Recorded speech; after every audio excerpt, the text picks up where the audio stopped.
하나님의 평화가 말씀을 듣는 우리 가운데 함께 하시기를 바랍니다. 아멘. 오늘은 창조절 6번째 주일입니다. 가을이 깊어가니 우리 숲을 거닐면 좋겠습니다. 큰 나무와 작은 나무, 그리고 바닥의 풀까지 햇볕을 골고루 나누며 어울려 사는 모습을 숲에서는 볼 수가 있습니다. 숲은 창조 세계의 축소판과 같습니다. 가까이 동네 숲은 물론 과천, 오류동, 또 오산, 가평, 포천 어디든 수목원이 있으니 꼭 방문해 보십시오. 제가 숲에 관한 시 한 편을 소개해 드리겠습니다. 토마스 머튼의 숲입니다. 이 위대한 밤의 주인이신 하나님, 숲이 보이십니까? 숲이 외로워한다는 소문이 들리십니까? 숲의 비밀이 보이십니까? 숲의 고독을 기억하십니까? 제 영혼이 제 안에서 밀랍처럼 녹기 시작하고 있는 것도 보이십니까? 내 삶의 내면에서 사계절 변하는 숲의 마음을 배울 수가 있습니다. 여기에서 머튼의 숲은 가장 극적인 순간, 그 어둡고 두렵고 외롭고 절박한 순간을 느끼게 합니다. 그리고 그때 그 순간을 은총의 빛으로 채우려는 간절한 간구를 담고 있는 것입니다. 누구에게나 삶의 절박함이 있습니다. 하나님은 그런 절박한 순간 하나님의 은총 안에 머무르기를 원하는 사람을 꼭 만나주십니다. 그래서 우리는 호소할 수 있고 또 잠잠할 수 있는 것입니다. 오늘 본문은 천국 비유입니다. 하늘나라는 이와 같다라고 제목을 붙인 이유입니다. 예수님께서 공생애를 시작하시면서 가르치시며 전파하시며 모든 병과 모든 약한 것을 고치시니, 그렇게 예수님의 사역을 설명하고 있지 않습니까? 여기서 전파하시며는 하나님 나라를 전파하셨다는 것입니다. 그 여러 가지 비유가 있는데 바로 오늘 천국은 이와 같으니, 그렇게 시작합니다. 1절 말씀을 함께 읽겠습니다. 시작. 천국은 마치 품꾼을 얻어 포도원에 들여보내려고 이른 아침에 나간 집주인과 같으니. 예수님은 직접 천국 정보를 알려주십니다. 성경을 읽으면서 문득 이런 생각이 듭니다. 아이고, 천국도 일하는 곳인가? 혹은 일하는 것이 참 귀하구나, 이렇게 생각이 듭니다. 우리가 시편을 보면 가정천국을 말하면서 네가 네 손이 수고한 대로 먹을 것이라, 그렇게 말하고 있습니다. 시편 128편 2절 말씀이죠. 사람의 행복은 바로 내 힘으로 일하고 정당한 대가를 받는 데 있구나 하는 것을 우리는 시편에서 찾아볼 수 있습니다. 여기서 말하려는 것은 하나님 나라의 원리입니다. 하나님 나라는 이와 같다. 예수님은 포도원 주인과 그곳에서 하루 단위로 고용된 일꾼, 즉 날품팔이를 통해서 천국의 원리에 대해서 말씀을 하십니다. 예나 지금이나 문제는 일하고 싶어도 일할 곳이 없다는 현실입니다. 아마 그런 경험이 있는 사람이라면 예수님의 비유가 더 가슴에 와 닿을 것입니다. 품꾼의 비유는 요즘도 존재하는 취업 문제이고 인력시장 이야기입니다. 그 중에서도 포도원 품꾼 비유는 노동시장에서도 가장 최하층 품팔이꾼에 대한 이야기입니다. 품꾼은 일일 노동자입니다. 하루 벌어서 하루 먹고 사는 날품을 파는 사람입니다. 그만큼 하루 노동에, 하루 일당에 가족의 삶이 달려있는 것입니다. 예수님 당시 팔레스타인에 산재한 포도원 주인들은 수확철이 되면 품팔이꾼을 많이 고용했습니다. 짧은 기간 안에 추수를 못하면 포도의 질이 변하기 때문에 그맘때면 늘 노동력이 모자랐습니다. 2000년이 지난 지금도 마찬가지입니다. 커다란 포도원과 같은 세계 시장은 경기에 따라서 수시로 값싼 노동력을 찾지 않습니까? 지금 우리나라에 찾아와서 사회의 가장 밑바닥에서 노동하는 러시아 동포들, 즉 고려인이죠. 중국 동포들, 조선족들, 그리고 북한 동포인 탈북자들은 이젠 우리 사회에서 없어서는 안 될 노동력이 되었습니다. 그들은 외국인도 남도 한낱 품팔이도 아닙니다. 우리 사회가 포용하고 인격적으로 함께해야 할 친척들과 같습니다. 저는 독일에 살면서 처음 광부 간호사로 우리 교회에 참석한 교우들의 이야기를 늘 들으면서 살았습니다. 사실 고국을 떠나고 가족을 또 부모를 떠나면 다 개고생 아닙니까? 미나기 전사님, 그렇죠? 독일에서 불이익을 당한 사람들도 많이 있습니다. 그런 중에도 독일 사회의 견고한 사회보장 시스템이나 그리스도교 사회다운 인격적 제도 때문에 고마워하는 사람도 참 많이 있습니다. 한국인들이 외국인들 틈에 살면서 기죽지 않은 이유가 또 여기에 있습니다. 어느 나라 어느 사회든 고용 문제는 항상 어렵습니다. 요즘 비정규직이든 인턴이든 알바든 모든 구직자의 처지가 다르지 않습니다. 갑을 관계에서 여전히 불안한 의뢰 신세가 있습니다. 이런 일상적인 노동 문제에 대해서 우리가 항상 겪고 있는 이 일에 대해서 도대체 천국의 경우는 어떤 해결책을 갖고 있는가? 그걸 오늘 예수님의 비유를 통해서 듣게 되는 것입니다. 천국은 이와 같다.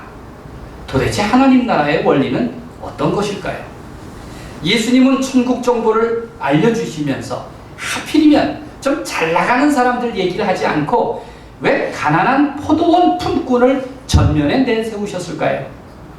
아마 그 시대든 우리 사회든 어디나 존재하는 노동하는 사람들이 겪는 그런 불안정성, 아픔, 인생의 고단함, 뭐 이런 것들에 대해서 하나님의 따뜻한 관심사를 말씀하시려는 의도일 것입니다. 한마디로 사람에 대한 차별은 결코 하나님의 뜻이 아니다 라는 것을 말씀하고 있다는 것입니다. 오늘 주님의 말씀을 잘 이해하려면 내가 지금 사장이다 혹은 경영자의 입장에서 잘 나가는 사람의 입장에서 판단하면 어렵습니다. 다만 나 역시 하나님 앞에 선 존재로서 낮은 자리에서 내 마음을 열 수 있어야 합니다. 그래야 우리는 천국의 비밀을 알 수가 있는 것입니다. 20장 포도원 일꾼에 대한 비유는 흥미롭게도 두 본문 사이에 위치해 있습니다. 19장 30절과 20장 16절 그 사이에 있는 본문인데 그 앞뒤 본문이 똑같습니다. 그 결론이 명쾌합니다. 앞부분인 19장 30절은 그러나 먼저 된 자로서 나중되고 나중된 자로서 먼저 될 자가 많으니라 이렇게 말씀하시고 또 비유의 마지막 20장 16절은 같이 읽겠습니다. 이와 같이 시작 이와 같이 나중된 자로서 먼저 되고 먼저 된 자로서 나중되리라 이렇게 괄호 안에 묶여 있다는 것을 알 수 있습니다. 그러니 천국에 참여하고자 하거든 천국 백성으로 살고자 하거든 하늘 방식을 본받아라. 하늘나라의 원리를 배워라. 그렇게 권면하시는 겁니다. 내가 먼저 된 자라고 결코 자만해서는 안 된다라는 말씀입니다. 오늘 설교의 키워드는 한 데나리온입니다. 한 데나리온. 한 데나리온은 광야의 만나처럼 한 가족이 하루 먹고 살 만큼의 아주 작은 품삯입니다. 그런데 그 작은 돈 안에 하나님의 은총이 담겨 있다라고 말씀하십니다. 그래서 예수님은 우리더러 지난주에 설교했던 말씀처럼 오늘 우리에게 일용할 양식을 주시옵고 라고 기도하라고 가르쳐 주셨습니다. 일용할 양식은 한 데나리온의 양식입니다. 오늘의 양식이고 하루의 양식입니다. 은행에 평생 먹을 것을 쌓아둔 사람은 하나님을 평소에 찾을 리가 없습니다. 당장 하루 먹고 살 한 데나리온을 염려하는 사람들은 하나님을 가장 의지할 만한 사람입니다. 그러니 적게 가진 것을 약점으로 알고 자신의 존재감마저 잃은 채 살아온 사람들에게 예수님이 하신 말씀은 얼마나 큰 위로가 됩니까? 그러니 하나님의 산술 방법을 어떻게 인간의 계산으로 어림인들 할 수 있겠습니까? 내가 그리스도인으로서 하나님의 뜻을 깨달아 알려면 우리는 성경을 읽어야 합니다. 과연 예수님은 이런 문제에 대해서 어떻게 생각하실까? 그렇게 물을 수 있어야 합니다. 예수님의 비유를 자세히 살펴보십시오. 1절 말씀을 다시 읽겠습니다. 천국은 시작. 천국은 마치 품꾼을 얻어 포도원에 들여 보내려고 이른 아침에 나간 집주인과 같으니. 포도원은 그날 포도원에서 일할 일꾼을 얻으려고 이른 아침에 장터로 나갔습니다. 여기서 장터는 인력시장이죠. 주님은 이른 아침에 만난 일꾼과 하루 품삯으로 한 데나리온을 주기로 약속하고 고용을 합니다. 하루는 오전 6시부터 시작합니다. 여러분, 노동하는 분일수록 해가 뜨면 바로 일을 시작합니다. 주인은 하루에도 몇 번씩 일꾼을 불러들였습니다. 제3시. 여기서 제3시는 6시에 3시간을 더하면 됩니다. 9시를 말합니다. 아직 고용을 기다리는 일꾼이 있어서 또 그들도 불러들였습니다. 제6시. 그러니까 12시죠. 제9시. 오후 3시입니다. 일자리를 구하지 못한 일꾼들이 있었습니다. 그리고 마지막으로 제11시, 그러니까 오후 5시인데 그때도 놀고 있는 사람이 있어서 그를 데려왔습니다. 포도원 주인이신 예수님은 이런저런 이유로 인력시장의 경쟁에서 외면당한 사람들을 눈여겨보셨습니다. 그들은 종일 빈둥거렸는데 놀고 싶어서 그런 것이 결코 아니었습니다. 하루 해가 저물 때까지 일자리를 찾지 못했습니다. 참 이상한 것은 그런 사람을 일부러 찾아 나선 주인의 모습입니다. 주인은 매시간 장터에 나가 보았습니다. 포도원 주인의 행위는 상식적으로 이해하기가 어렵습니다. 하루 해가 다 저문 시각인 오후 5시에 굳이 품꾼을 찾아 나설 이유가 없었기 때문입니다. 하루 해가 저무는 때는 이제 하루 일을 마감할 때인데 굳이 일꾼을 누가 찾겠습니까? 바로 그런 주인의 행위는 바로 주님의 마음이라 성경은 그렇게 설명하고 있습니다. 종일 빈둥거리며 일할 자리를 기다리던 그들은 나를 좀 써달라고 호소했고 주인은 그들을 포도원으로 불러들였습니다. 7절 말씀을 읽겠습니다. 이르되 우리를 품꾼으로 쓰는 이가 없음이니이다. 시작. 이르되 우리를 품꾼으로 쓰는 이가 없음이니이다. 이르되 너희도 포도원에 들어가라 하니라. 날품팔이는 일하는 사람 중에서 가장 하층 노동자입니다. 그들은 놀고 싶어서 빈둥거리지 않았습니다. 몸이 약해 보인다든지 혹은 외국인이라든지 어떤 이유에서건 인력시장에서 외면당한 것입니다. 그나마 포도철은 기회가 많은 때입니다.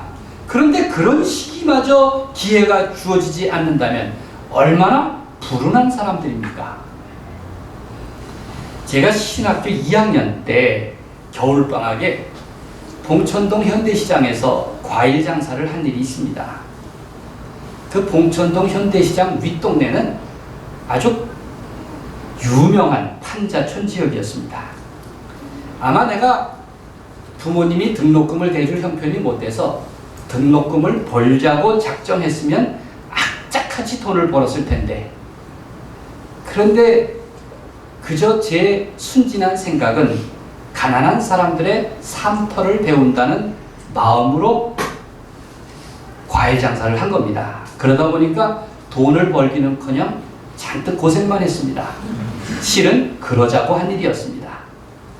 시작하는 날이 1월 초 아주 추운 겨울 아침이었습니다. 영하 18도였습니다. 용산 청가물 시장에서 귤 2상자, 사과 1상자를 사서 현대시장으로 날랐습니다.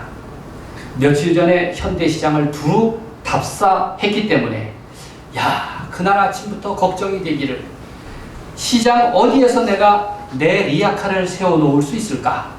어떻게 장사할 몫을 찾을 수 있을까?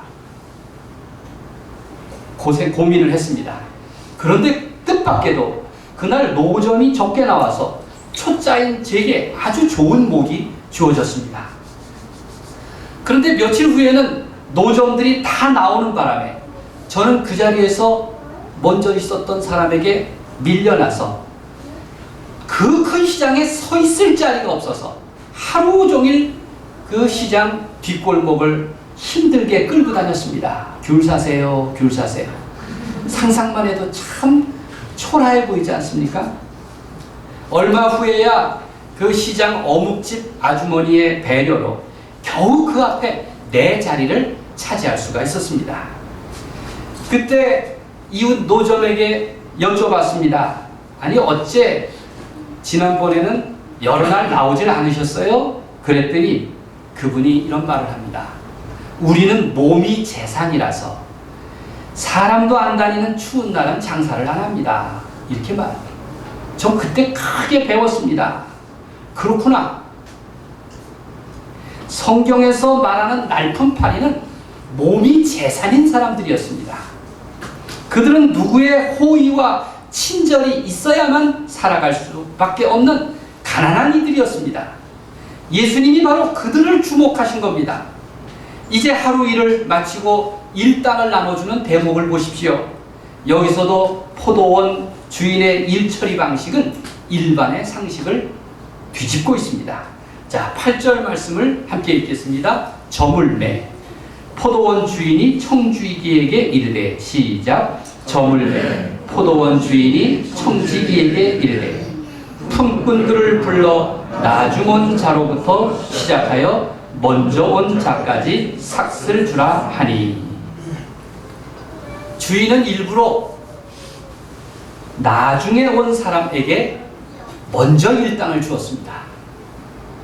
오전 5시에 와서 오후 5시 저물 무렵에 와서 겨우 1시간 남짓 일한 사람은 한 데나리온을 받았습니다. 세상에 1시간 일하고 나서 하루 일당을 받았으니 대단한 횡재죠. 이를 성경적으로 표현하면 과분한 은총입니다. 내 잔이 넘치나이다 할 때는 이럴 때 쓰는 표현인 것 같습니다. 그런 광경을 본 그보다 먼저 와서 일한 사람들은 내심 기대가 컸을 겁니다. 그러나 기대는 곧 깨지고 말았습니다. 주인은 그에게 약속한 대로 한 데나리온만 주었기 때문입니다. 그 뒤에 어떤 불평, 불만, 원망, 원성이 있었는지는 우리가 다 알고 있습니다. 상식적으로 생각해도 능력 있는 사람은 그에 맞게 대우를 해줘야 합니다. 더 많이 일한 사람은 더 큰 대접을 하는 것이 마땅합니다. 그런데 여기서 말하려는 메시지의 핵심은 그런 유능한 사람, 전문가들에게 해당되는 경우가 아닙니다.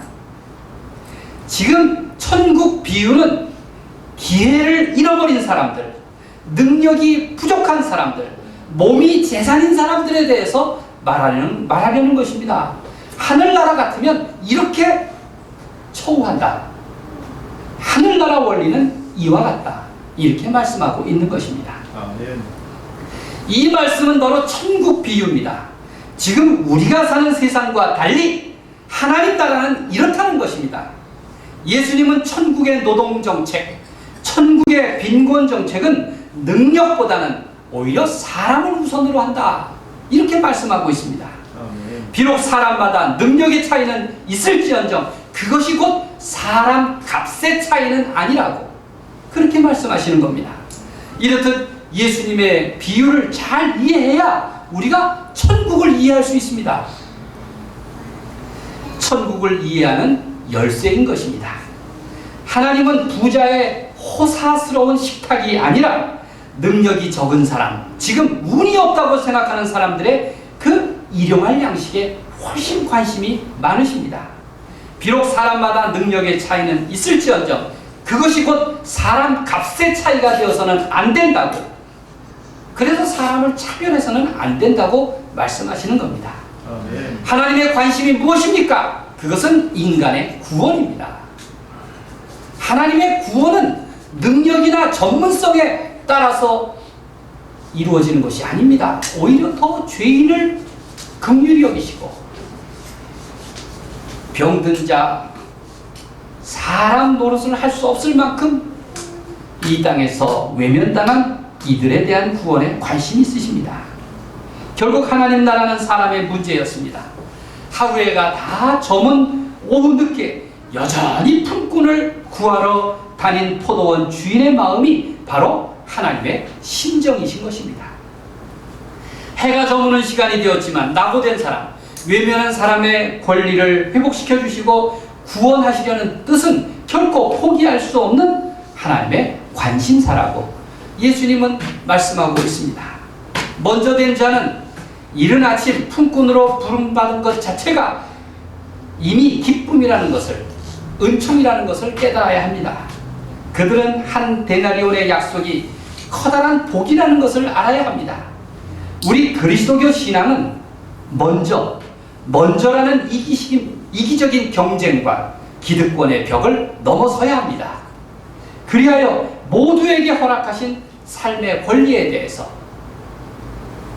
관심을 쏟아야 합니다. 아멘. 하나님 나라는 언제나 나중된 자를 변호하는 넉넉한 마음이 있습니다. 예수 그리스도는 그러한 사람을 불러 모으기 위해서 지금도 인력 장터에 나가 서 계십니다. 하나님의 심정으로 그들을 따뜻한 친절로 맞아들이십니다. 하나님이 주시는 것은 무슨 대가나 보수가 아닙니다. 바로 선물이고 은혜인 것입니다. 우리 그리스도인은 하나님 나라의 시민인 동시에 또 이 사회의 시민이기도 합니다. 우리가 날마다 나라가 임하시오며 뜻이 하늘에서 이루어진 것 같이 땅에서도 이루어지이다 라고 기도하듯이 우리는 하나님 나라를 기억하고 하나님의 뜻을 명심해야 합니다. 그리스도인이라면 그렇게 살아야 합니다. 그렇게 살 때 하나님의 자비와 은총이 그들만을 향한 것이 아니라 바로 나를 향하고 있음을, 전적으로 나를 향하고 있음을 깨닫고 감사할 수가 있는 것입니다. 요즘 넷플릭스 드라마 오징어 게임에 세계인이 열광하는 이유가 뭘까? 저도 다 봤습니다. 사회적 낙오자와 불평등은 어느 나라, 어느 사회든 있는 문제구나. 그래서 그들이 이렇게 열광하는구나. 불공정한 게임을 해서라도 1억 천금을 꿈꾸는 사람들은 어디에나 있기 때문이구나 하는 것을 배웠습니다. 우리 색동교회는 작은 교회로서 충실하려고 합니다. 저는 이 작은 교회의 모습이 좋습니다. 왜냐하면 우리는 작은 생명과 어린 평화에 관심을 갖는 교회가 되었기 때문입니다. 작은 생명과 어린 평화. 교회는 지극히 작은 생명을 귀히 여기고 안팎의 샬롬을 위해서 일해야 한다는 천국 비유, 하나님 나라 원리와 훨씬 가까울 수 있기 때문에 작은 교회를 사랑합니다. 물론 작은 교회라고 다 훌륭하진 않아요. 왜냐하면 모습만 작은 교회지 마음은 재벌 교회들도 많습니다. 지난주에 읽은 마태복음을 한번 보십시오. 여러분 가족 톨레에게서 읽었던 마태복음을 살펴보면 예수님은 정말 유난히 작은 것에 관심이 많으시구나 하는 것을 알 수가 있습니다. 예를 들어서 떡 5개와 물고기 2마리, 낙타와 바늘귀, 이건 아주 작음을 상징합니다. 심지어 겨자씨와 같이 작은 것은 거의 무와 같습니다. 여기 내 형제 중에 지극히 작은 자 하나, 이것은 사람의 생명과 구원에 깊이 관련되어 있습니다. 작은 것에 대한 예수님의 애정은 정말 특별합니다. 결코 양, 크기, 규모의 논리로 따질 수 없는 것이 우리 그리스도교의 복음인 것입니다. 우리 그리스도인은 하늘나라의 시민이자 동시에 이 사회의 시민입니다. 우리가 날마다 하나님 나라와 하나님의 뜻을 기도하듯이 그 기도대로 살려고 애써야 하는 것이 우리의 모습입니다. 작은 사람, 어린 자, 고통받는 이웃, 약자, 타자, 소외자, 제3자, 그리고 작은 평화에 관심을 갖고 마음을 모으는 여러분이 되시기를 바랍니다. 그리고 분명한 것은 그들을 자꾸 객관화, 대상화하지 마십시오. 분명한 것은 나 자신도 역시 하나님께서 불쌍히 여기실 작고 어린 자임을 명심해야 합니다.